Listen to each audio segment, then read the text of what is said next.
அபரமே என்னை ஆட்கொள்வாயா? நானே தர்மத்தின் வழி நடக்க ஆசைப்பட்டேன் ஈசா. மாயையின் வலையில் சிக்கிவிட்டேன் சிவனே.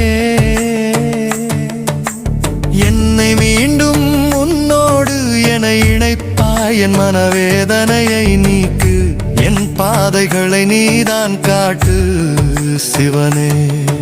சிவாய நம ஓம் நமச்சிவாய போற்றி போற்றி ஈசனே. சிவாய நம ஓம் நமச்சிவாய போற்றி போற்றி சிவனே.